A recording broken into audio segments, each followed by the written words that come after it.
түптің түбінде сол біреу азғырып тұрған, жаңағы бүлдіріп жатқан біреу екен ғой. Ол да болса да жаңағы әзәзіл ібіліс шайтан екен. Мына уәде бар екен ғой. Қала рабби ла узайянанна лахум фил арди ва ла уғияннахум ажмаин. Жердің бетінде оларға күнәні де, әртүрлі дүниенің қызыл жасыл байлығын да әдемі қылып, күнәнің барлығын көрсетіп, әдемі қылып көрсетіп қоям. Олар оған қарай жүгіретін болады. Күнәні белшесінен батып жасайтын болады. Одан кейін олардың барлығын адастырып, мен өзіммен бірге тозаққа алып кетемін. Негізі шайтанның негізгі миссиясы, мен сіздерге айтайын, бұл адамды күнәнің үстінде алып кету ғой. Арақ ішіп отырып алып кету, зина жасап жатқан кезде алып кету.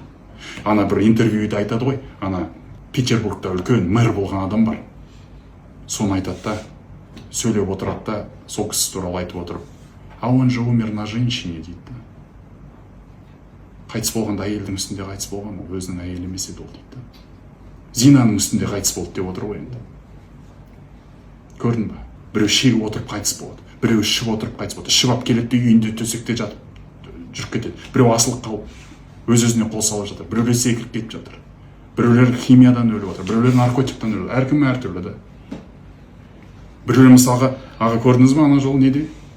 Казинода отырып жүрек ұстап қайтыс болып кетті ол казинода. Міне, осындай ғой. Сондайда бұның барлығын істеп отырған кім десеңіз, ол біреу жаңа атысын айттық қой ол. А бірақ сіз мұсылман, егер сіз ықыласты мұсылмансыз, Алла тағала айтып отыр сізге, шайтаннан қорықпаңдар мұсылмандар дейді. Шайтанның шәрі әлсіз дейді мұсылмандарға. Мұсылмандардан шайтандар керісінше өздері қорқады дейді. Ықыласты мұсылмандардан шайтандар керісінше қорқады дейді. Қашады олардан дейді. Ал әлсіз, күнәға өзі итакта белшесінен батып жүрген мұсылмандарға сәл ғана бет саусағымен келіп итересе болды, ары қарай кетіп қалады ол.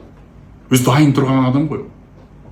Сондықтан да біздегі жаңа күнә белшесінен көбейіп кеткеннен кейін итере салып болды. Жаңа ақыр заман туралы айтып жатырмыз, Абай атамыз айтады. Ақыр заманның жастары деген болады дейді. Қосылмас ешбір бастары. Біріне бірі қастыққа, қойнына тыққан тастары. Енді мынаны қарап көріңіздер. Жастары бар дейді, ақыр заманның жастары. Күлмеңдеп келер көздері, қалжыңбас болар өздері. Кекектеп секег етем деп, шошқа туады ғой сөздері.